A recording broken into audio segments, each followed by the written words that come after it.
Welcome to Fiery Discourse, your podcast and media featuring dragonesses, female dinosaurs, and other similar saurians and scalies. I'm your host, Ludmillanon, are my co-hosts, Angron, Lucky Eevee, Stryker, Jordan, Shark, and Mathmachine. And our special guest this week is Sharvoun. I'm back. Today is our Today is our 74th episode, and we're discussing the 1984 Dungeons and Dragons episode, The Dragon's Graveyard. So, let's get things started. First of all, I just D&D fighting the legends of yore. And that's all I know. But yeah. I love. So that's how the intro goes. Yeah, definitely an interesting intro there. But yeah, Dungeons and Dragons, for those of you listening who do not know, it's an iconic role-playing game that took off in popularity in the early to mid 1980s. And like any successful property, it got an animated series based on it. Interesting thing, though, is unlike a lot of toy-based cartoons, Hi, Rubik's and the Amazing Cube, the D&D one was very, very well made, especially for the time period. I mean, when I first watched this show, I expected it to be a generic 80s fantasy thing that would really just go in one ear and out the other. But It would basically be really like Captain and blown the away. Game Master. Yeah, exactly. I was Yeah, expecting because like that level of quality. Basically, it would basically be something that was just meant to sell toys, you know. Exactly, Like yes. Transformers, Exactly. Teenage Mutant Ninja Turtles, but however, it flipped the script and it was a lot more serious than that. This wasn't made excellent. by Dick Entertainment. No, this is amazing. The animation is great, the characters are great, the story's great, and we're going to gush about this pretty much throughout the episode, so get ready for that. Yeah, it's I'm Toy gonna Animation It's Toy Animation that made this, by the way. Same people that gonna- made Dragon Ball, One Piece, Transformers, funnily enough, and Voltron, funnily enough. And this is Honestly, way I'm gonna better be- animated than Transformers in the 80s, believe it or not. I'll- This is I'll- phenomenal. I'll be honest. I'm going to be a little more critical on this, but you know, I will admit this was very ahead of its time, given the broad scope of 80s animated TV shows for kids. Mhm. Yeah, it's fair. It's fair. We understand where you're coming from. Oh, And to show how popular me- it was and to me- actually the top time slot for like 2 years running. Oh, damn. It was Really? so popular that the show was canceled before it could have an official final episode. What happened is that the group of fans actually reanimated and voice acted the final episode to actually give it some clarity over 35 that. years later. that's awesome. Mm. To me, Yeah. Mhm. honestly, I do see a lot of. I will disagree with you on the animation. It is good, but I feel like it does show its age a lot of times. Like there are a few animation mistakes and a lot of areas where the repeating is. They really- were few and far between when I didn't really saw notice them. any animation errors, to be honest. Yeah. I really didn't. But yeah, the basic setup for the show is that a group of children at an amusement park, they get warped into another dimension and take on the various D&D roles, and they try to get home while braving off different monsters and that. Literally, the groups- first thing they face is freaking Tiamat. Yep, who we are going to talk about later on in the episode at length. And spoiler alert, she is fantastic. But Oh, the group consists of Hank the Ranger, Eric the Cavalier, Diana the Acrobat, Presto the Magician, Sheila the Thief, and Bobby the Barbarian.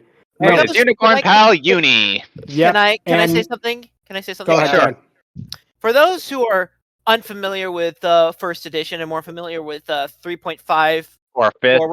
forward, translation is Hank the Ranger, the is Ranger, Paladin, Monk, Wizard, Sorcerer. Wizard, Rogue. yeah. Rogue, and Barbarian, as well as their familiar Uni. Yep. So, and I will say this: from what I've seen, the characters do seem to have a little likability. Though this is really my first time I'm watching a full episode of this. But Yeah, I definitely, Yeah, I exactly. definitely got with their plight, despite having little to no context. But honestly, you don't Yeah. really need too much to get into this episode, right Oh off. no, this is bat. a phenomenal show. And just one thing I want to put out before we begin our talking the episode, I just want to note one little thing. Bobby the Barbarian is not related to Dave the Barbarian, although that would have been a great crossover. Yeah. Barbarian. Yep, exactly. But the episode itself begins with a frost giant attacking our heroes. The giant strikes at Uni the unicorn before Bobby leaps down and saves her, and he then runs up to the frost giant and smashes its club with his own. But then Bobby smashes the ice that the frost giant is landing on before Hank shoots one of his arrows at it, causing the monster to fall off the mountain. And again, this is really fluidly animated, especially for the time. Like right off the bat, just the way they move, the way that you can actually feel the frost giant, the size of it, and like I said, the action on this show is really well done. Granted, this was the 80s, so you don't really get to see any sword fights in that because you had probably Honestly, parent groups breathing down their neck. But still, it is really well done. Like the action sequences in this show, and again, we'll get to more of them in a little bit. Yes. Again, the Ninja Turtles then use their ninja weapons. Yeah. This was way before that. So this is during a time where I think probably the last gasp of it where they could actually really use weapons like this. I feel like if this came out like even 5-6 years later, like parent groups would have gone insane. Parents ruin everything. Yeah, to think we would get Batman the animated series later. Yeah, honestly, it's kind of funny for me that Diane is a part of the fight, even though she's basically in a bikini in the middle of a snowy environment. I'm kind of half expecting her at one point to yell, "Can we get out of here? I'm freaking cold!" She is basically a class wearing. She is basically a class that's a little bit. Let's a little off-putting, but it's a little off-putting when you it was the 80s. If there wasn't one female in a freaking leotard or bikini, that was that was just the time period. Honestly, it's kind of Eric is kind of confused. It's kind of weird that she's it's even weirder when you realize she's 14 years old but anyways, like it's fantasy. There's the little boy is not wearing a shirt, fantasy. and none of these characters, and half these characters should be freezing to death because most of them don't really have any proper leggings. Yeah, no, I think we get it. You know, it's we get I think what it is that kind of ties into the whole fantasy setting of it. Yeah. It's like shonen anime knowing their audience. To be honest. Yeah, exactly. Yeah. But I mean, this was made by Toei. Don't forget. Yep. Oh, it is Toei. Yep. So Eric is magic. confused. They're gonna explain stuff, and that means gonna explain that comes shit. from the show. Yeah. That comes from the show. So Eric is confused because he claims that the dungeon master told him that the fire and ice would show them the way home. Hank uses one of his arrows to slice an entire mountain in half as the group sees a portal back to their home. The group all run towards the portal before the evil Venger shows up. She sends a lightning bolt and destroys it. And Venger is voiced by none other than the absolute legend Peter Cullen, aka Optimus Prime himself. Yeah. He does such a great job with Venger. I never would have guessed that it was him in a million years. He just does such an imposing voice with this character. He is so good. Beware, adventurers! I am more than meets the eye. Honestly, that's a pretty good impression of him. Yeah. Honestly, I feel. Honestly, I knew that was Peter Cullen, but I didn't care. I will say more about my thoughts on Venture a little later, which aren't very positive. But I will say this: Peter Cullen absolutely sells this performance. He's your standard fare villain. Yeah, let's but be he fair, does a very good job with it. He absolutely steals the show for the most part. Yeah. The thing this guy also did freaking Eeyore at one point. Yeah. Peter Cullen's was Eeyore. Yeah. That man is not human. He's also being attacked by Mario because Peter Cullen voiced Mario in the Donkey Kong cartoon. Yes, he did. He was the first official cartoon voice for Mario. That's another good fun fact. Yeah. But Interesting. That man is not human. That man is not human. Well, we'll also have someone else to mention later on with Need's voice actor. But yeah, Peter Cullen definitely is an absolute legend. Yeah. Oh, man. It's also funny that here, of all things, he's basically pulling in a coup and and basically stopping them from getting back to their frickin' thing. I would not be surprised if Aku was somewhat based on him. Just a little bit. Yeah, I would not be surprised. But except he's a lot more. Except Aku's a lot more threatening. Oh yeah. No, that's the 80s. They couldn't show him be like as threatening because again, 80s. But that's what it is. But Venger claims that although they defeated his frost giant, he will still defeat them. He begins to cause the mountain to basically come together again and crush them before flying off on his horse. Hank uses Yep. But Hank uses his arrow to slice another hole in the mountain as they all run out. And it's here that the show does something that really, really just shocked me because the group barely make it out alive and they just sit there legitimately depressed over how close they were to being home. Yeah, a little actually traumatized. Can I say Bobby something? actually breaks down and sobs in like complete anguish over how close he was and how he just wants to get out of here and go home. And Can I say again, something? I was not expecting this in a million years. Can I say Go ahead, something? Sharvoun.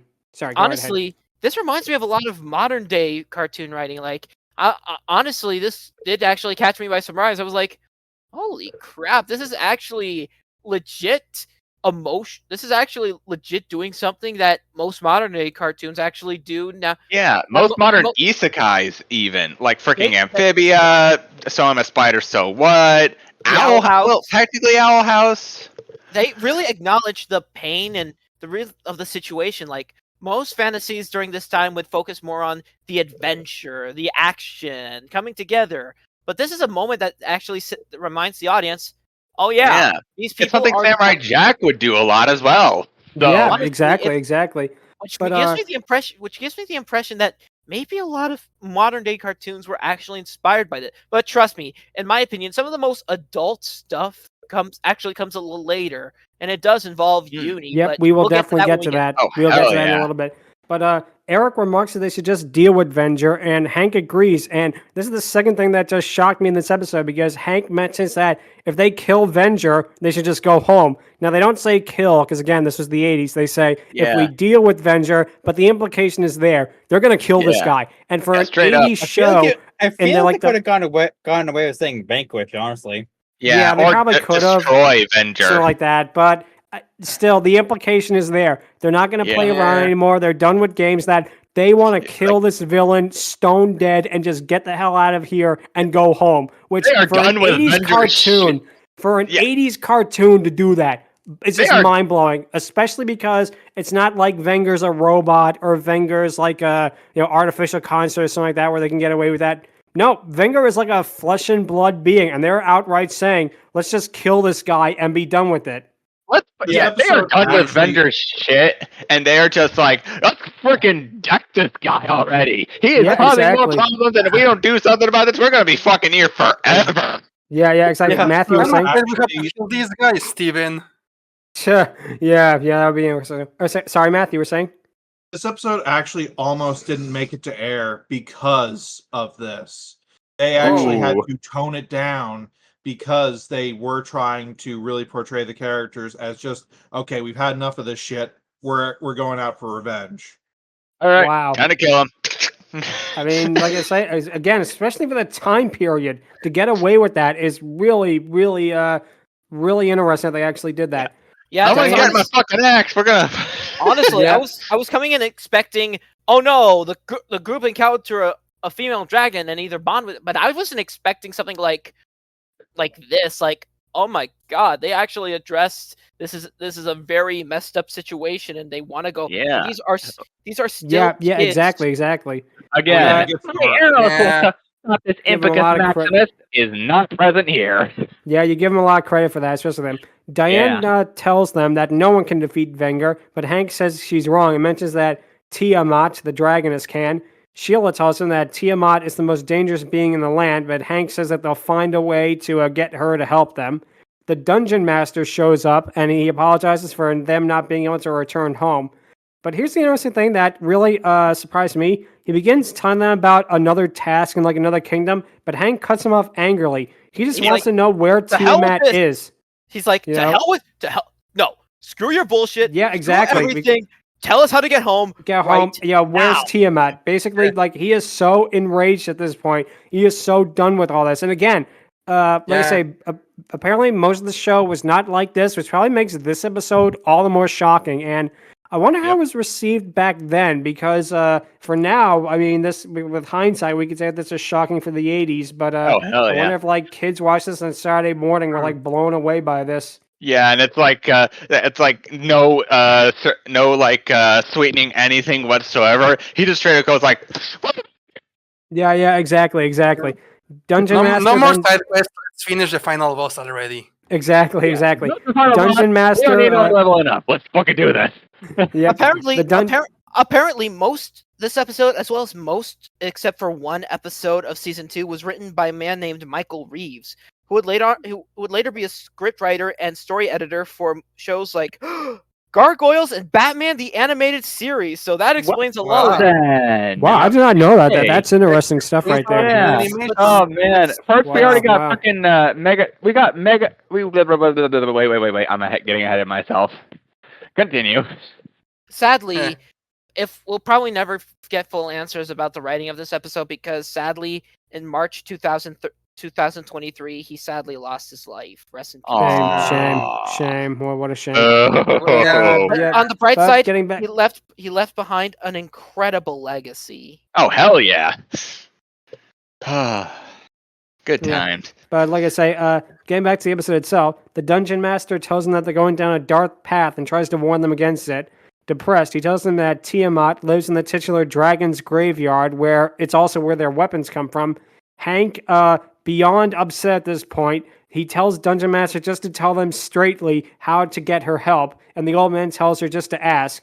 Hank then asks the Dungeon Master how he could find the dragon's graveyard, but the old man just hobbles away, telling them that they carry it with them. Hank, beyond pissed at this point, he tells the Dungeon Master just to stop saying riddles, but he disappeared. The group walks off to find a way to the... I kind of interpret this as the Dungeon Master being like, "Oh, you putting this attitude on me? Okay, well, here's what you gotta do. But how do you find it? It all up to you, bitch. Later." Yeah. So little tangent. Even if you haven't seen this show, you probably recognize the Dungeon Master because he's the character behind the "It's magic, I ain't gonna explain shit" meme. Yep. Yeah, and exactly. Yeah, Under that's a the classic more meme right there. popular "It's Speed Force," I ain't gotta explain shit. That is another good one, yeah. But, yep, the group walk off to find a way to the dragon's graveyard with Uni the unicorn following closely behind. Sadly, we do not get to see them find the elephant's graveyard and fight off Shenzi, Bonsai, and Ed, though that would have been great. We then cut to Wenger, who was a ghostly companion, tells him that the heroes are not there on the mountain. Wenger is enraged by this and flies off on his horse, shooting fireballs randomly as he flies off. Oh god, he kind of reminds me of Skeletor a little bit, like a more deeper, Way more serious version of Skeletor. Yeah, a more serious version of Skeletor was not Skeletor. playing around. Yeah. Honestly, I'll be honest. As you talking about the villain again? Yeah. Yeah. Honestly, while he looks great and has a great voice actor, I honestly don't. He honestly doesn't really impress me that much as a villain. He's not very competent at what he does. Yeah, he's pretty basic when it comes to villains, but that's kind of the point. This was in the 80s after all, so you can't expect too much in-depth stuff like with Mr. Freeze, Megatron, freaking... Yeah. Okay, Shredder wasn't that in-depth, let's be fair. Yeah. Oh, no, But for the Shredder time was period, not. I think they did do a pretty good job with it. Yeah, absolutely. Sorry, Shark, you were saying? No, that absolutely not. Shredder was way more menacing than this guy. Yeah. He's a lot more charismatic in some regards. True. I don't want to go to another planet. I want to conquer Earth. Yeah.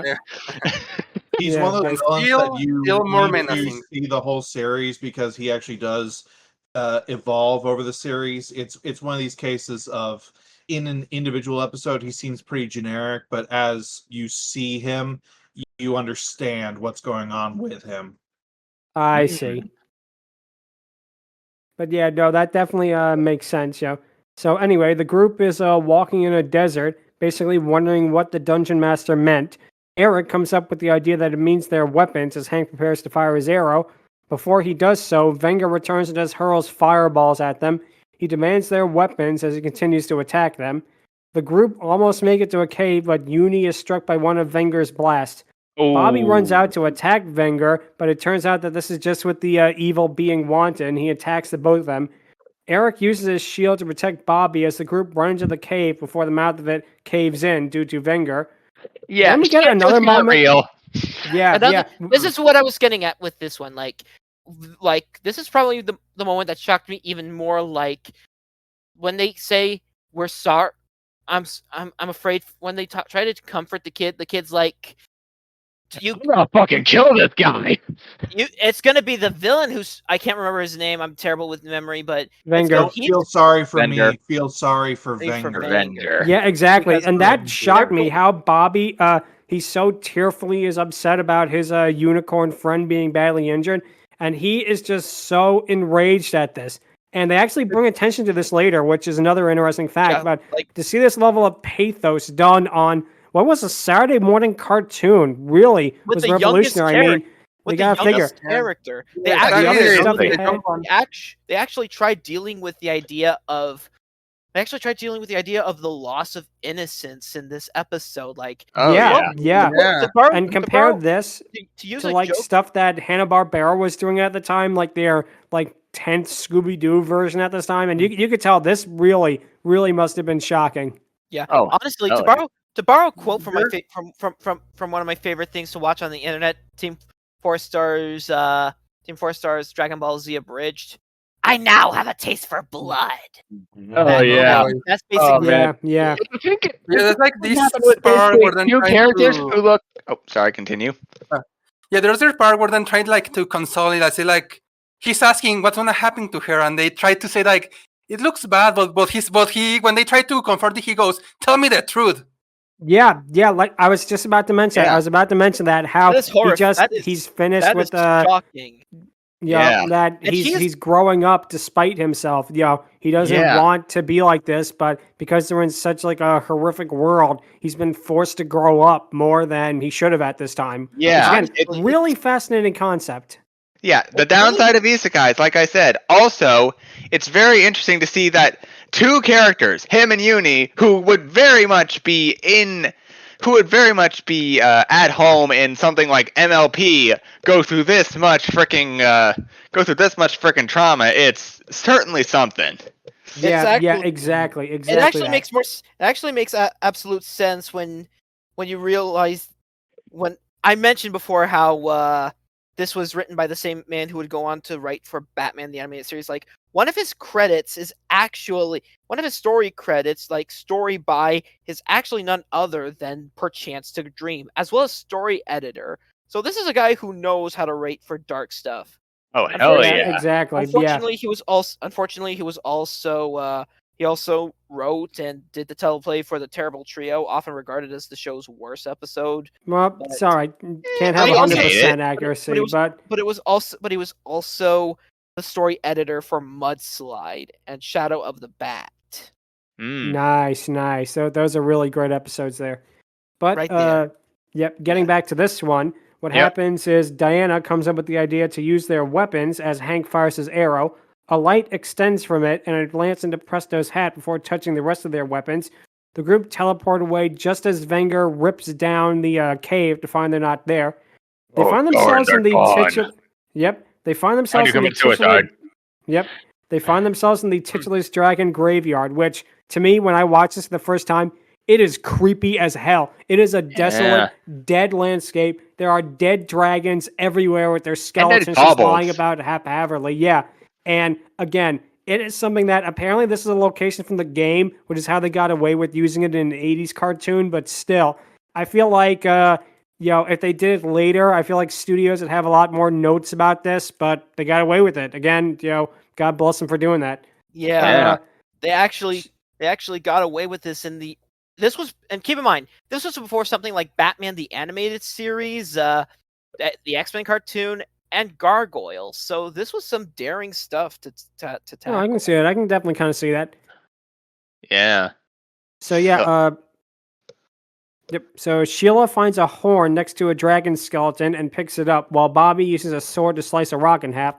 Presto blows on the horn. Unfortunately, Mermaid Man and Barnacle Boy do not come to their rescue.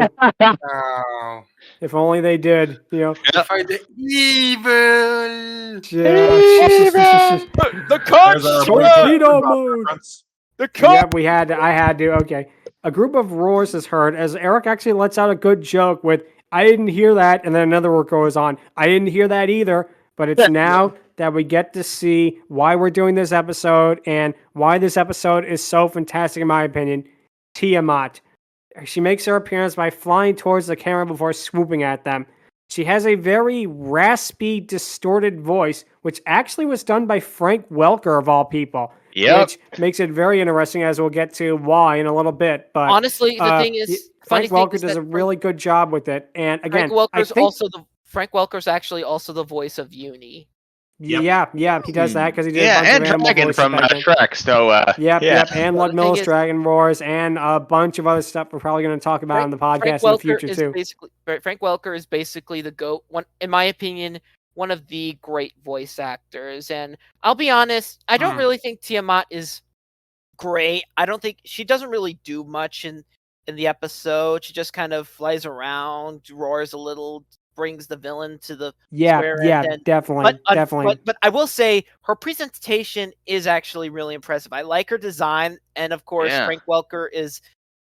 I honestly, the voice is a little silly, but his performance does sell it. Yeah. See, I liked the voice. I think that the voice is so creepy. I think because of the electronic distortion they do with it, and the so raspy, and like it sounds inhuman. It sounds like how you think a dragon would talk. You know, it's so like strained and raspy. A little bit, right? It kind of sounds like what a dragon god of evil would sound. Sucking in air as you're speaking. That's a good idea. How to mention it, Matt. That's a very good idea. But Tiamat has 6 heads, all of which have different scale colors, and they have different breath weapons, which are very interesting. Oh, 5. Sorry, 5 heads, and they all have different breath weapons, such as lightning, poison, chlorine gas, things like that. Now, the interesting thing is the center head, the one that does the most talking, and is the center of the head.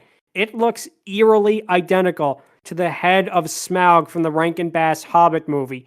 I don't know if Toei was the animators on that project. I don't know if they were, but it looks really, really similar to it. It's actually kind of eerie. That's the first thing I thought about when I saw that, Yeah. The thing I thought when I saw that was Smaug from Rankin Bass did a fusion dance with 5-headed dragon from Yu-Gi-Oh! That's a good way of putting it. Hold it. Yeah. I'm actually looking. Honest, from what I can tell, it's actually Top Craft, which I will say this is actually of Toei, which is how. So Toei animators probably worked on that, and they also worked on this, which again that does make sense, But the group try attacking Tiamat, but she just ends up shrugging off all of their attacks no matter what they do. Presto, mentions that Tiamat is worse than Wenger could ever be, which causes Tiamat to stop her attack and confront them about him, because it turns out, even though Tiamat is an evil being in that, she hates Wenger more. Yeah. Yeah, it's like that one giant from Hobbit, Desolation of Smaug. Exactly. That's exactly the comparison I was going to make. I hate orcs even more. The enemy of my enemy is my friend. Yeah, it is like the enemy is your friend kind of thing. Yeah. So basically, we have Megatron serving the side of good, while Optimus Prime is on the side of bad. I have been waiting. You beat me to it. I actually was going to mention that. But unfortunately, What happens though is that the group asks if she can defeat Wenger for them, but it turns out that their weapons are stronger than Wenger's in the Dragon Graveyard, and even though she doesn't want to fight him, she can bring him to them. She then flies off to the portal to bring him to them. Bobby is so enraged, and he has such hatred for Wenger, especially with what happened to Uni, who is still injured. And again, this is something I did not expect. Hank is legitimately worried about Bobby having all of this rage and anger and hatred in his heart, which, again, for a show like this to actually go there, I give him credit. I give him all the credit in the world for doing that.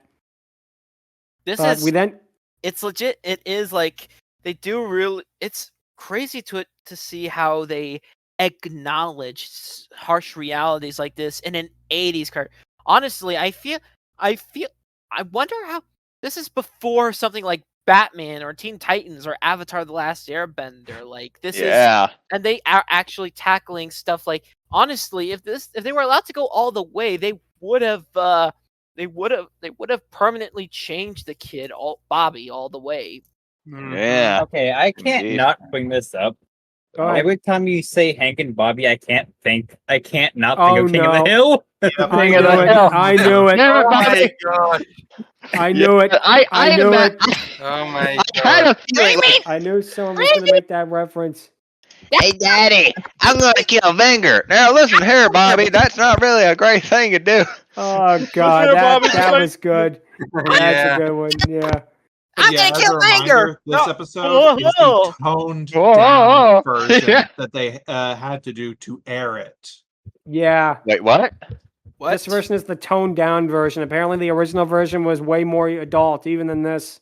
Oh, dang. Yeah. Wow. Yeah. Oh, Okay, dang, Daddy. This is a Okay. toned down version? What do you don't like? My Okay, boy, yeah, you do yeah, we not get want it, to we know. get it. Yeah. We're not just gonna do King of the Hill references for the rest of the podcast, okay? I know. So we then cut to Tiamat just bursting into Venger's castle, kind of like Ludmilla, haha. So Yeah. it startles the evil villain. She claims that Venger has only one chance to claim the weapons in the dragon's graveyard. Venger shoots a fireball at her, which of course does nothing because she is OP. She opens up a portal to the dragon's graveyard and she uses her wings to blow him in it. The group are taking weapons off of the skeletons as Sheila notices a strange net. Venger then arrives and he instantly brings the dragon skeletons to life and have them attack the group. That's So actually obviously, incredibly while he awesome. was in the portal, Venger must have watched Jason and the Argonauts before Yeah. landing in the dragon's graveyard. He must have had time in the time portal to watch that movie.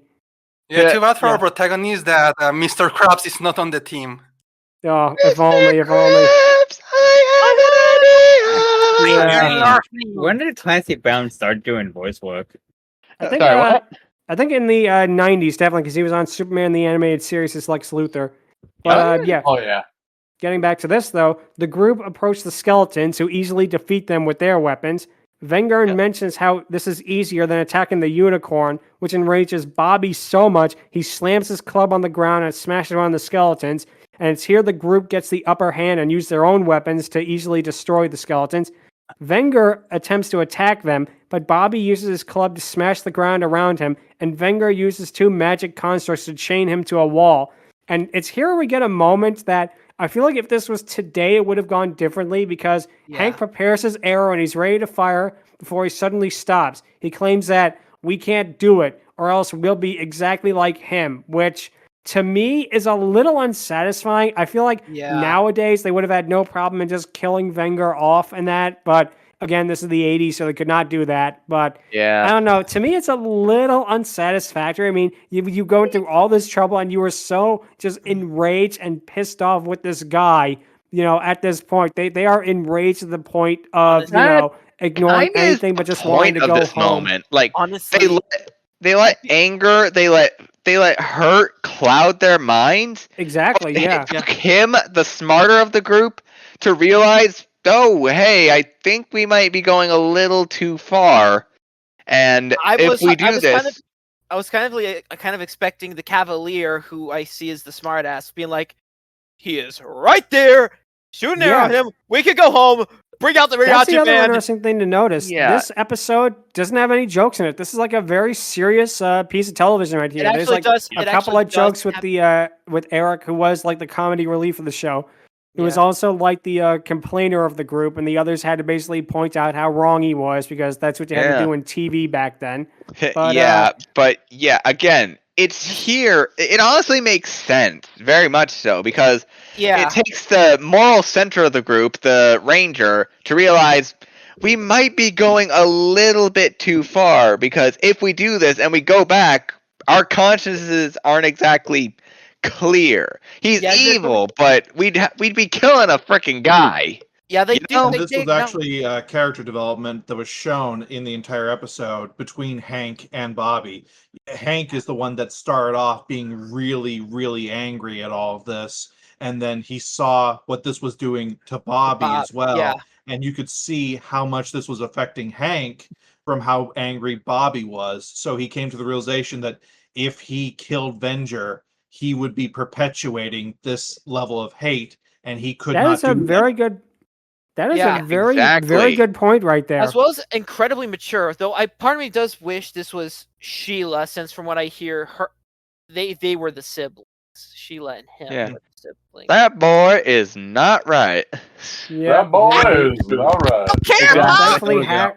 I don't care, Pop! Yeah. I don't care, Pop! Thankfully, Hank taught Bobby the right lesson in this case, but it turns out now the Dungeon Master shows up and he heals Uni with the net. He then walks over to Wenger, tells him to rise, my son, and teleports him away, which apparently is foreshadowing. This is foreshadowing for a future episode that was never made, but it does tie into it, I'll say that much. The Dungeon Master then walks over to the group and teleports them all away before telling them that you have just taken your first step home. And the episode ends with Tiamat watching them with a very curious look on her face. And now, here's the interesting thing. This is the end of the episode, but it is not the end of the D&D cartoon because, well, I got a couple more seasons after this. But it also got referenced in other media in an Easter egg in the video game Baldur's Gate 2, which should not be considered canon. The group never made it home despite beating Wenger because Tiamat ate them. This is actually an Easter egg in a video game. You know, it actually shows portraits of Bobby and Hank, and Tiamat won. Yeah, so apparently, certainly one way to end a story. But it's only a non-canon cameo because in the recent D&D movie, they actually made an appearance. Bobby, Sheila, Hank, and I believe Eric. They made actually cameo appearances as characters in the world, which means as adults, and evidently they are still in the D&D world. And like I say, that's very interesting that they did that. That was fighting in the arena. Yeah, like I say, I never saw the movie, so I wouldn't have known that. But like I say, that is really cool to think that this show is that popular that's actually still getting referenced in media like that all this time. And as previously mentioned, the unfinished final episode was completed as a fan-made project, and I believe they even got some of the voice actors back to reprise their roles, which very surprising. That is very impressive. That is impressive. Yep. And like I say, the D&D franchise, of course, continues with games, movies, including the one with Tim Burchard, who I desperately wish we could talk about in the podcast. But sadly, he's a male, so... And the 2000 movie with Jeremy Irons, which I have never seen, but I have heard it is very bad, and other such spin-offs. And even though I personally have, well, I'll get to that in a minute, but I have no experience with tabletop gaming whatsoever, it's still a really fun time, and this show really blew me away with how good it is. And spoiler alert, this is not the last time we are going to be talking about this show on the podcast, because there is another episode with different dragonesses in it, and we'll definitely see how that one turns out. But whether it's going to top this one and whether the dragoness in that episode will be better than Tiamat, it's going to be have very, very big shoes to fill. That's all I'm really going to say about that. But now it is time for the question of the episode, which is going to be a very interesting one. What is your experience with RPGs? Now, it's not just tabletop RPGs. It could be video game ones as well.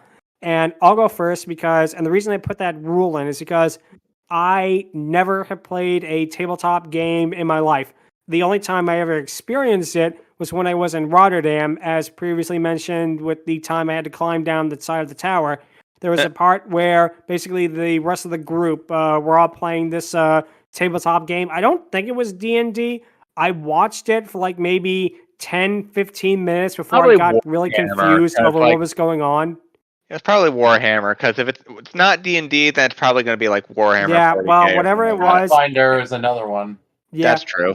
Whatever it was, it just, I don't know, I just couldn't get into it. I was just watching it. I was like, again, after like 15 minutes, I couldn't make sense of it. It was like, okay, yeah, this is not my bag. You know, you're having fun with it. It's cool, but I'm going to go out and take some pictures of Rotterdam, the city, for a little bit. Okay. But as for game RPGs, I really, there's some really, really good ones there. Of course, the first game RPG I remember is probably going to be a lot of your answers, Pokemon, which Pokemon Red and Blue, where I was like, 5, 6 years old, didn't know how to do it. I had Gold and Silver. I did slightly better and got to the Kimono Girls. And then the first one I actually beat on my own was Pokemon Ruby Sapphire, the Hoenn era, which is a really fun time and definitely is my favorite of them. There's some other really great RPGs too, of course, is the Paper Mario franchise, which is a ton of fun. There's the Mario and Luigi series, which, same. I actually, to be honest, it's interesting. I never got into Final Fantasy. I've been meaning to, but it just kept slipping me by, and I never really, managed to have the time to play it, even though I've heard great, great things about it. It just, I don't know, it's never clicked with me. But like I say, as for my favorite RPG, I'm going to pick one that probably people wouldn't expect, but they would. And my favorite RPG of all time is going to be Mario and Luigi Superstar Saga. That is actually my favorite RPG because I love the humor of it. I love the different characterization. I love the world. The combat system is a lot of fun with the bros moves, especially the hammer and thunder hand and fire hand that you learn later. And really, it is just such a charming, charming game. And especially the fact that we are getting a new Mario and Luigi game coming out, I believe, later this year. It is just so overjoying that we actually are getting a new Mario and Luigi game, especially because after Alpha Dream went bankrupt, we all thought that, well, that's it. No more Mario and Luigi, but we're getting it again. And the art style. The art style is some of the best you will find. Not just with the GBA with the sprite, but the actual artwork done for the games, they are phenomenal. If you haven't seen it, look it up. They're some of the most beautiful pictures you will find, and it's for like Mario. It's for a Mario spin-off series, but it's a Mario spin-off series that really, really works well. And just to say one last thing about it, yes, Mario and Luigi definitely could beat Sephiroth easily. Indeed. I'm back. Yeah, that's basically the Mario Luigi. Yeah, well, we understand. Yeah, Mario Luigi definitely made an interesting comeback there. So yeah, that's definitely my experience with RPGs, which isn't really a lot of them. Like I say, I've never gotten to tabletop RPG, and I haven't played some of the more famous ones, but it is a fun idea, and I kind of wish like other franchises would do it. Like for example, a Kirby RPG would be a lot of fun if they ever thought of making one like that. I mean, we have Kirby Quest. We have a Super Kirby Quest that kind of counts. And we also have the boss in Kirby Superstar. Don't forget, we have that one too. Yeah, we have a bit of I want Kirby's friendship points and squishy points. I want to see them. Technically, Kirby Clash. So that technically counts as a tabletop Clash series. True. But yeah, that definitely is my experience with RPGs. And so, Angron, what would you say would be your experience with RPGs, either tabletop ones or video game ones? Oh, gee. I'm going to do both as well because go right ahead. I've had a fair experience with both. Mainly in the video game department because, let's be fair, I got started with freaking RPGs around the video game era, around the PS2 era, because I saw my dad and my aunt playing some Final Fantasy 9 or Final Fantasy 10 or so. And I was pretty interested. It looked fun. It sounded fun. But I didn't actually get to play an RPG until I got around to like the Game Boy Advance era, and with Fire Red, Leaf Green, and freaking Emerald. I used to lose a lot of Fire Red and Leaf Green cartridges. Me, my sister, and a friend of the family that we were living with at the time. It was. It was definitely an experience. I never really beat Fire Red and Leaf Green because I didn't know what I was doing at that point. I almost beat Emerald, but Wallace was a pain and a half. Yeah, he's a tough boss. Yeah, for freaking kindergarten me. However, later on, I got to play some more of freaking the freaking PS2.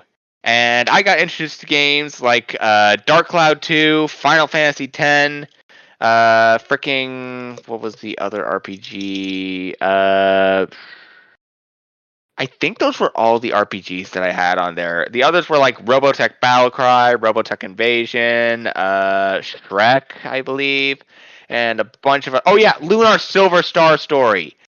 That was the other RPG that was on there. It was a PS1, but it would still be able to be played on PS2, which is honestly amazing because I played it. It was fun.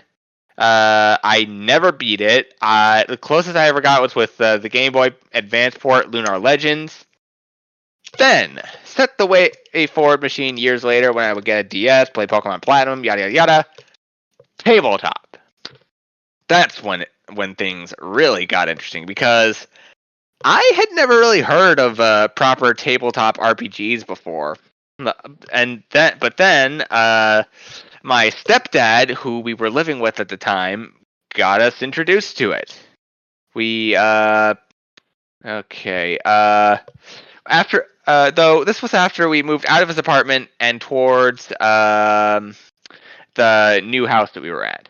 So We started with version 3.5 since that was the books that he had. We didn't really know about I didn't really know about versions 5 or so until much later. And our first D&D quest was pretty amazing. We played game. We beat the enemies. There was a lot of learning curves in terms of me like trying to know when to keep my mouth shut and whatnot, and when we could do actions and whatnot. But yeah, we made our the characters we made definitely was worth it. And then later along the road, I got other people interested, or rather, my stepdad got other people interested. His friend, his wife. Let's see, who else did I get? I believe I also got. I believe Emily brought one of her friends who was still living in our neighborhood at the time, but she has since moved on now. There was also but then later, much later, I would get other people involved. I got one of my friends from my social skills therapy group involved. I got Sharvoun involved. Apologies. And I got another person involved. And Yeah, he did. Yeah, yeah. And now we basically do D&D every Saturday now. It used to be Fridays, but then schedules happened. We all moved and yada yada.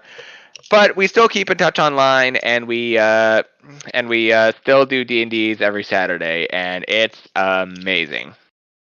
So yeah, as for my favorite RPG, that's gonna be a little bit of a tough one because, oh yeah, there was another thing, card RPGs. Like back in the day, I also did freaking Yu-Gi-Oh! I never played the game until like high school or so because I couldn't really figure out how to play the game for the life of me. But when I finally figured it out, it was all right. It took me a while to actually. It took me a while before I got hooked on Yu-Gi-Oh! Master Duel, and then Yu-Gi-Oh! Duel Links happened, and I also did a fair bit of IRL dueling. One of which happened last year at San Diego Comic-Con, which was very interesting. And as for back to my favorite. That is a tough one because on the one hand we got Pokemon, on the other hand we got Yu-Gi-Oh! But I think I'm gonna have to go with Dungeons and Dragons because it's basically where you can do pretty much anything within a fair set of rules, more or less. That's pretty much most tabletop RPGs for the most part. But it's basically where you can do most anything, and if you're the DM, you basically have your players at the whim of your own machinations. But if you're the player, you get to experience said machinations. Both good and dickish. But yeah, I'm definitely going to go with that, and that's pretty much my experience with RPGs. Next! Okay, so Stryker, what experience do you have with RPGs, either tabletop or video game? My experience with RPGs isn't as like big as a lot of people. I mainly started with like video games, honestly, but like later in life I did play the actual D&D game. And I did play a little Pathfinder, but like a lot of the games I've been part of have been canceled for one reason or another. I just hope this current game I'm in doesn't get canceled midway. Which card is it called? This is I'm playing Dungeons and Dragons, but there's also Pathfinder. Oh yeah. Interesting. Oh yeah, there's another weird, interesting tabletop / card RPG called Munchkin that we got introduced to. I played that before. I played the Teenage Mutant Ninja Turtles version of that actually. Wait, oh gosh, there's a TMNT version of that? Yeah, there is. I tried it with my folks. I was confused the entire time. Yeah. Nice. Yeah, that makes sense. But yeah. The first RPG I played, what was that? I think it was honestly one of my favorites, Kingdom Hearts. Oh, I also played Kingdom Hearts a little bit. My favorite game of the series being Kingdom Hearts 2, actually. Good choice. You and Josh would definitely agree on that. I will say, as a special mention, later in life, there was this one game that was on Xbox, games with gold. I got what would soon be one of my all-time favorite game series, Dark Souls. Ooh, Nice. nice one. I would never be able to forget this series. Because of how hard it is, I would not be able to make it very far in the game, but later when I finally got Dark Souls Remastered, I actually got to finally beat one boss of the a major boss in the game, which would be the Bell Tower Gargoyle. Nice. But like, I'm gonna have to go with Kingdom Hearts 2 as my favorite RPG ever. Yeah. Interesting fact about Dark Souls: it was inspired by Berserk of all things. Yeah, it was. Yep. Yep. I can see it. Miyazaki, the creator of it, no relation to Hayao Miyazaki. Yeah. Fun fact about Miyazaki, the creator of Dark Souls, he was actually highly inspired by a lot of literature because his parents would not allow him to play things like video games. He would only be allowed to read books and things like that, which is why he was so inspired by Berserk of all things. Yes. And just Dark Souls just soon became one of my favorite game series of all time because like it makes you think and it brings back an old way of playing video games. Yeah. That certainly does definitely see evoke why. that. You know what? No, screw it. I'm making my favorite RPG Elden Ring now. Nice. It's all good. Because, like, I've been playing that recently with a friend, and it's just a lot of people say you will learn to hate this game, and I'm just like, what do you mean? I love this game. Yeah, fuck you. I love this game. Yeah. Nice. Oh, Anyway, man. yeah, that's my experience with RPGs and my favorite RPG of all time. Awesome. Those are good choices right there. So, Math, what would your experience be with RPGs, either video game or tabletop? I really got into the tabletop ones because I don't like the rules lawyering aspect of a lot of these sit-down games. I prefer more instant explanations of rules or instant answers to those. Even if they're wrong, at least it happened quickly so that you aren't taking 30 minutes to discuss, well, this should happen, but this says otherwise, and that kind of stuff. Yeah. I am very old school with games. Baldur's Gate 1 and 2 were my favorite games for the longest time. I'm gonna hipster for a second here. I liked Larian Studios before Baldur's Gate 3. Loved old school BioWare, loved Obsidian games, loved Owlcat games. And even with Japanese games, my favorite genre is JRPG. Dragon Quest, which is directly from Dungeons and Dragons. Love that series to death. Oh fuck, I just realized that Larian Studios made the Divinity series. Yep, that was their nice thing for BG3. Nice. Good thing I bought Original Sin then. Well, Original Sin 2 to be specific. But continue, please.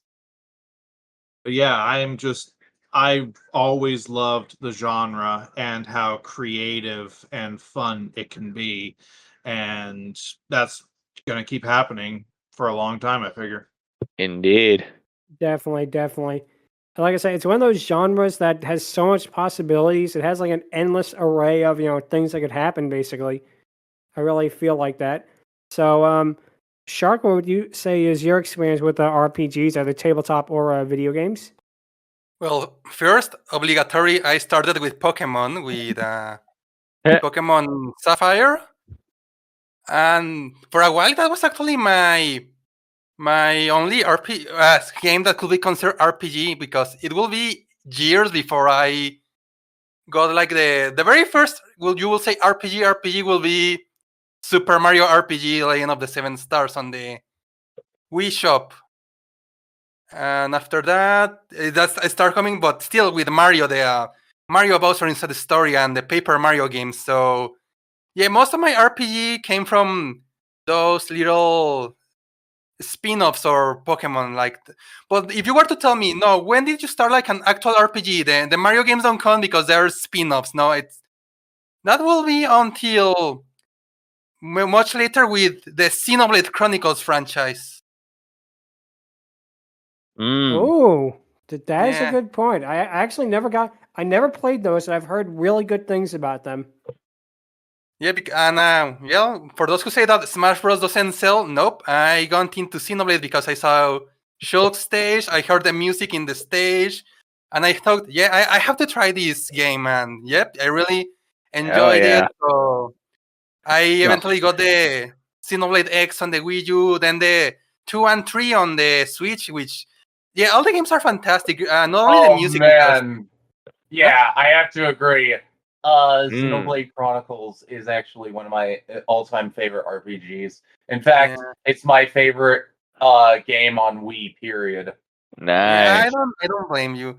But yeah, the game. I mean, what sold me originally in Smash Bros was the music. But then I tried the games, and I mean, the world is beautiful. The characters are so complex.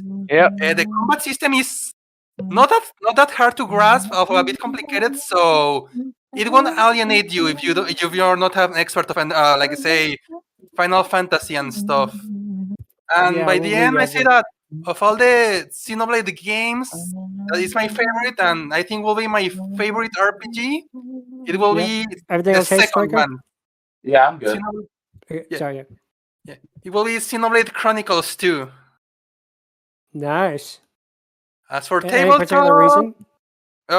I think it has the most interesting world building, the best characters. I do like the whole blade system. Like, let's say they're like your Pokemon, but not Pokemon that you like summon them with stones, and you can get like a normal one, but then you also have these special ones that have their own story. Like, they're not just a monster you summon; they are characters, and there's like over 30 at least. And you don't have to do their side quests. You can just continue the story, but no, you want to learn about them. You want to befriend them per se, to power them up with stuff and see what are the best combos they can pull. Like the monster that doesn't want to be seen like a monster, but the kind guy he actually is, and like that. So yeah, that's my answer. Yeah, that's a great pick right there. Definitely. So, Jordan, what would you say is your experience with RPGs, either tabletop or video games? For years, I've never played a tabletop game, but I played Nintendo games like the Star Wars Rebel game from Nintendo 64. I played the Game Boy Colors when I was a kid of yellow, silver, more crystal.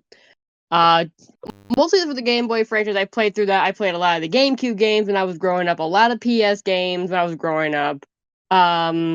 There's too many for me to say which is my favorite, but to the point of the theme of Dungeons and Dragons, me and my sister, after some years, were like, are we going to do this? We're going to do this. Because I keep seeing my friends at a school program, they're playing Dungeons and Dragons, they're dressing up as their characters, there was a wedding, I'm like, oh, that's cute.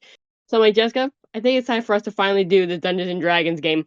We doing this? We're doing this. So 3 years, we finally made a group for ourselves. It was started off as 3 women and our DM, which is my sister's, one of her coworker friends.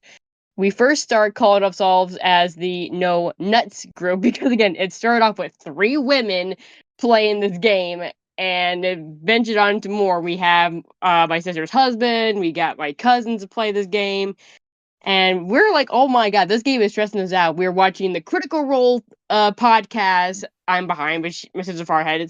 Anyways, we're like, oh my god, we are getting our butts kicked in this game, and our DM, who's just like, Oh, I don't know what you're talking about. We all know what you're thinking, you. Yeah. Oh God, you should hear the stories about our DM. Oh good lordy, like he is the most calculating son of a bitch I could possibly imagine. Like there was this one time we were playing freaking this game called Xanth. I got as Xanth, I turn it around. I make it so I can get to the end quicker. But then he pulls an Uno reverse card and just freaking like turns it right back around, and I'm right back where I Oof. started. Wow. Yeah. So Oh again, man. it's fun as we play through our Dungeons and Dragons game in the tabletop games. I've played through a lot. Kingdom Hearts, tons of video games of my lifetime that I played. But I'm gonna stick with the tabletop Dungeons and Dragons. It's so much fun. It's stressful as hell itself. It's like when you play Dungeons and Dragons, you're playing yourself, which I like to do. I like to add a little bit of me into my characters when I play my character. Which again, we're only on our first campaign. But I've stick with Dungeons and Dragons. It's a lot more fun than just. I mean, with video games, yeah, you know what you're gonna do, but some games like Baldur's Gate 3, which I'm now playing, you gotta choose. You don't know what the consequences are gonna be. I hate that. I don't know what I'm gonna get. I'm like, oh god, I fucked up. I fucked it up. So I'm gonna stick to like if the game knows what you're doing and it leads you to where you need to be, that's the game I'm gonna stick with. That's what I'm going with. Yeah, no, those are all really, really good choices right there. So, Lucky Eevee, what would you say is your experience with RPG, either tabletop or video game? Definitely Pokemon. Yep, figured that was going to be it. And the yes, later I will- 3 Paper Mario games. Ooh, Alright. those are those are good ones. awesome. Origami King in particular is a very underrated one. And I've been thinking of Yeah. getting into Final Fantasy more on a gorge than anything. Final Fantasy is actually When I was younger, I played 5 Advanced and I couldn't get past like anything. I will admit, So now that I that, know what Final Fantasy is, I know like what spells, everything that there is. I feel like I can just go back there and kick ass. I'll get my ass kicked either way. All Yeah. good. I will admit that I did also play Final Fantasy, but that was also later when I was in my 20s. And like it's actually one of my favorite RPG series as well.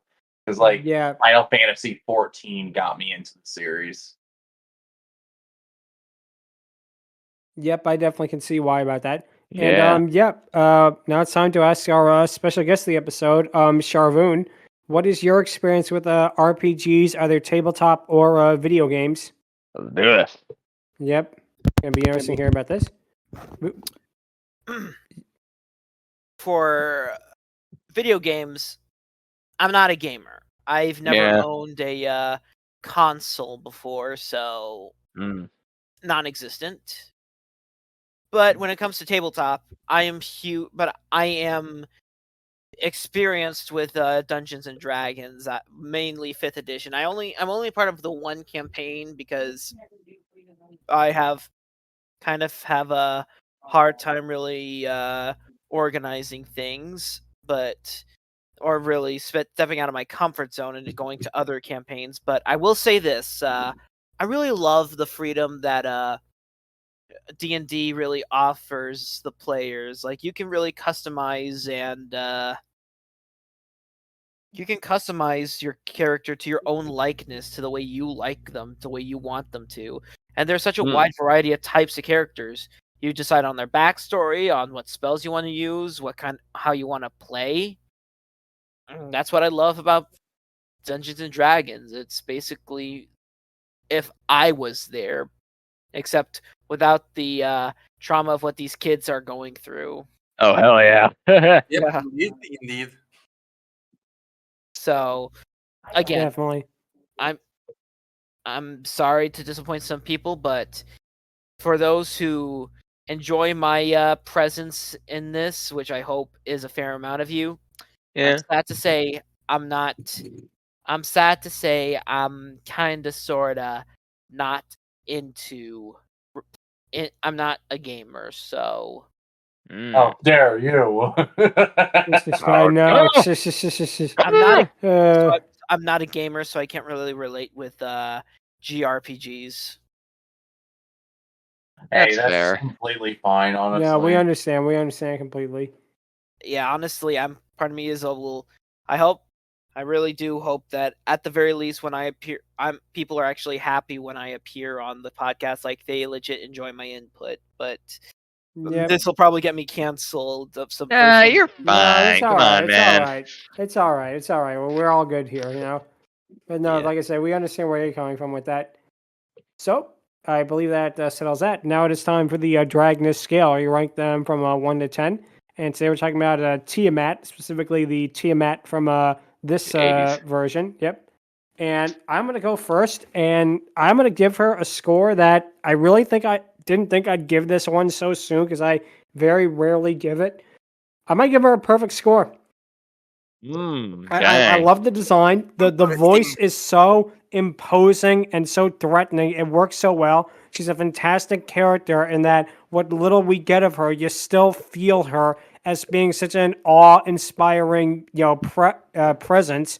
Her again, the fact that nothing can stop her. You think it would make her seem like too overpowered in that, but no, it actually improves their character. That I feel like it shows that she is the only thing that nothing can stop her, that, she has it for a reason. Her relationship with Wenger is great. The fact that, she instantly stops her battling with the heroes when she learns about him is a great touch.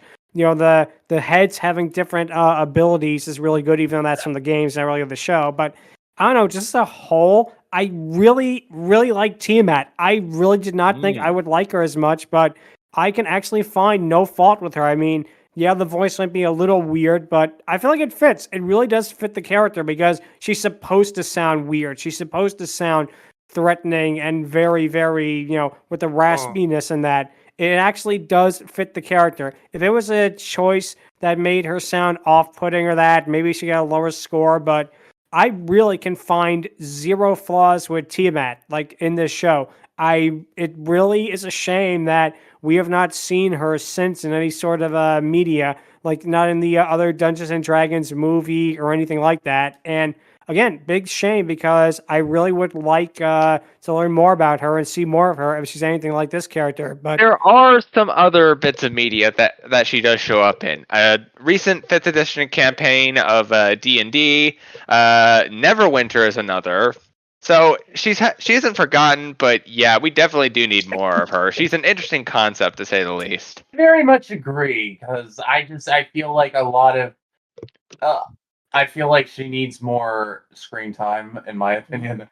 Yeah. Definitely. Like I say, I can kind of see that, but for what little screen time we got of her in this episode, amazing. Just absolutely amazing stuff. She does such a fantastic job at being really one of the best characters on the show in such a limited amount of screen time. You really, really do feel for her. And again, I can't find anything wrong with her in this at all. I'm giving her a perfect score. I don't know Hell yeah. if I want to be the lone man out here or not, but we'll have to see. So, Angron, what are you going to have to give her? Tiamat from 1 to 10?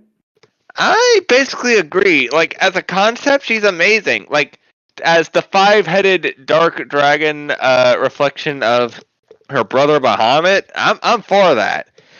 Like, the design here, like I said, is basically Ronkenbass Smaug mixed with 5-headed dragon from Yu-Gi-Oh! I'm for that, honestly. Like, the design, it's not completely perfect, but I do absolutely appreciate what they were going for, even in the past, even if this was like the 80s and whatnot. Also, again, we basically have Megatron stepping in the role of the hero long before IDW redeemed him. Think about that. Yeah, And exactly. not to mention, she has been a she was basically the first dragon, the first thing they ever had to like fight for the most part. Yeah, 'cause she when shows they up in the got this opening world. she shows up in the opening sequence, yeah. Exactly. So, yeah, if she had more time, and if well, you know what? Yeah, I'm also gonna go on a limb and give her a perfect score as well. Like, I could have at most given her a 9 out of 10, but the fact she's prevalent and the fact that there is definite love there, I definitely am going to give this the score it deserves, in my opinion. That is a really good thing right there. Yeah, I definitely can see where you're coming from. Like I said, I can't find anything wrong with her, really. It's a shame that she did appear in some more episodes, apparently, and I do want to check them out just to actually see more of her. But yeah, I think like if this is made now, what they could do with her would be absolutely phenomenal. But I definitely get where you're coming from. Let's see if we can keep this perfect train a going. Math. Yep, gonna keep you guys going with that. Choo-choo! So I know I may not play Dungeons and Dragons, but I know a lot of the lore. This is based on D&D 1 for this series. Yeah, Generation So 1 this of was when she was D&D. just the evil dragoness queen, rather than the god that she became from 2 on. And I think that they may have had a little bit of foreknowledge of changes that were coming from 2, because they absolutely had her as a god in this show. She is we are underselling how powerful she is every Oh, time we hell talk yeah. about her. It is stupid how broken she is. Oh man, you just Love reminded the me of that voice. one moment from freaking The Road to El Dorado, where like, you're not a god. Yeah, but no, like I said, she is very, very a broken character, but she's a broken character that works. Oh yeah. Love the voice. It is so creepy, and it's not like anything you've ever heard before, which adds to how unique this character is. Uh, Actually, very intelligent characterization. She is very spiteful. That's why she hates Venger, because Venger accidentally attacked her. So she's like, well, I'm going to dedicate my life to fucking you over. That, and he's pretty powerful too, so she knows if he gets more powerful, he'll try and come after her, so that kind of stuff. And she decides, I'm going to pit my 2 adversaries against each other to hopefully get rid of one of them. That was really intelligent, and it's not just plainly laid out. You have to actually watch the episode and understand her mentality to get that. Yeah, I it's like love the we got subtlety. we got 2 freaking problems here. One who basically owned me in the opening credits. The other who's been a perpetual thorn in my side for fucking ages. Which do I hate more, and who do I want to win in the end? Screw it, let's go with the fucking teens. Yep. And then the design, well, it's early 80s animation and it's top quality, so really good there. Yeah, again, freaking Smaug meets 5-headed dragon from Yu-Gi-Oh! The only issue is just how little she is in the episode, but it is every scene with her is just so well done, and her characterization is so well thought out. Definitely. Yeah, I definitely have to agree with you there. So that works out. Yep. Let's see. Stryker, what would you give her? I may have to stop the train here because I wasn't very much impressed with her, unfortunately. Okay. I did like her design, I will say that. It's just I don't know why. It just feels like there have been more impressive dragonesses in other cartoons, in my opinion. Ludmillanon. Yeah, that's fair. But in my opinion, I will still give her a high score of like 7. So that's a pretty good score. I definitely I can understand why some people wouldn't like it. I get it. Because I think maybe like the design of the heads or maybe like the voice might be a turnoff for some people, but still a really high score regardless. So yeah, of course. Just for me, I guess it was because of her short screen time. Indeed. That's kind of the killer.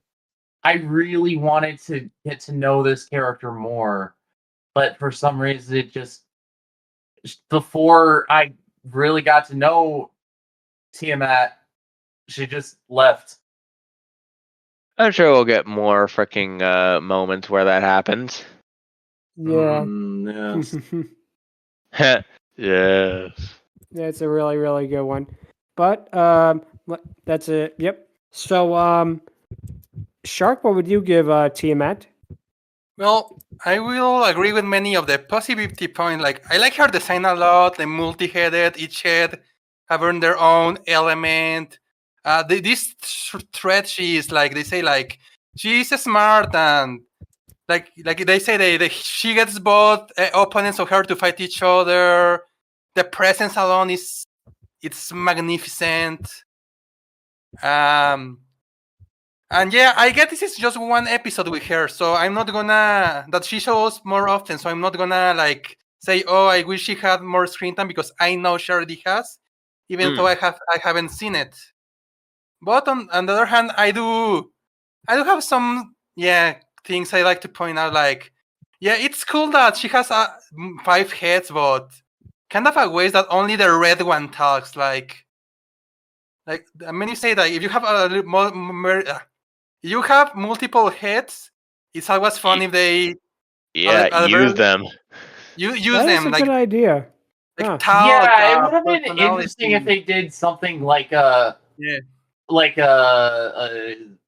Ghidorah, where each head has its own personality. Yeah. Yeah. 4 of the 5 heads are just for decoration there, and like I say, the voice is kinda it's threatening, but at the same time, kinda hard to understand because of what they're doing with it. And yeah, like I said, I had to replace some scenes because I didn't quite get what she said, and I didn't point this out, but she sounds like SpongeBob when he's getting dry on Sandy's freedom. Oh God! Now I can't unhear that. Unhear I what? you some flowers. Oh God! What was that? She sounds like SpongeBob when she's getting dry in Sandy's freedom. Oh God! But overall, yeah, I want I to be a cannot little unhear more. that now. I want to be a Yeah. little more positive than What? Nice. Yeah. water. But yeah, I'm gonna go with Yeah. Goofy goober. yeah. Oh God! Yeah. An 8 out of 10. Oh, that's a 8. good score though. Yeah. That's, yep. Striker, what was your score again? 8. 7. So you gave it Okay. a 7. Shark gave an 8. Okay, that's a good one. So, Jordan, what would you give Tiamat? 10 out of 10. I mean, literally, she's her own different version of Dungeons and Dragons. We don't see her in the games, which, I mean, like in the book itself, but, I mean, literally, it's a big, tall dragon with 5 head or 7 heads. And you're like, oh, that's trouble. If you're literally going to fight this thing, you're like, we're fucked, aren't we? Yeah. You're gonna be like that, seeing her. And again, it's literally her own main mouth that's talking. You don't see any of the other heads like interacting or talking, so it's just basically that main head. But you can see like, oh yeah, we fight this, we're gonna get our butts kicked and we're dead in this game. So I give her 10 out of 10 because one, she's unique. Sure, she might be a ripoff of the 5-headed dragon from Yu-Gi-Oh! Big deal, but I think she who has came not done first the same before idea of Yu-Gi-Oh. adding He did ripping come off before Yu-Gi-Oh! Yeah. but still, it's a 5-headed dragon with different heads. Same thing with Yu-Gi-Oh's. It's the same different concept, the same thing, which it's not a big deal. But with her, it's her own thing. You see her in the first couple of episodes, so she's just flying around. Whenever she sees Venger, she's gonna go straight for him, no matter what. She's not gonna go bug the main heroes. She's gonna go bug Venger because, oh yeah, he's the main bad guy, but she's also a bad guy too in her own way. So I'll give her a 10 out of 10. Nice.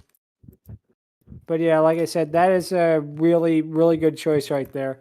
You know, I can definitely see why you give it that. And so, Eevee, what would you give Tiamat? I guess 10 also. Oh, any reason? Oh, nice. I just kind of feel pushed at this point. No. Honest Honest. No peer pressure here. Opinion. I don't really know what else to give her, so. Oh. No. What would you really give her, you know? None. Yeah. So would you still give it a 10 or? All right. That's all right. That's all right. I We'll leave it will as that. also say another thing. Go My ahead. opinion. I would Yeah, have go ahead. imagined she would sound like Zubea, to be honest. I can Ooh. imagine that too. Oh man, that Nice. would definitely be something. Yep. Thank If you. only Zubeo was here, that would be Yeah. really, Oh really a man. good thing.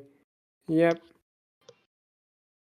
So, so now for the last one is our special guest, Sharvoun. What would you give Tiamat? You guys are gonna make me that guy, the one. Who, No, go I ahead. mean, we Go already ahead. We're got not freaking gonna. Stryker as that guy, so come on, We're man. not going to be upset. By all means, it's all good. Pitchforks, get your pitchforks here. I like her design. There's great promise.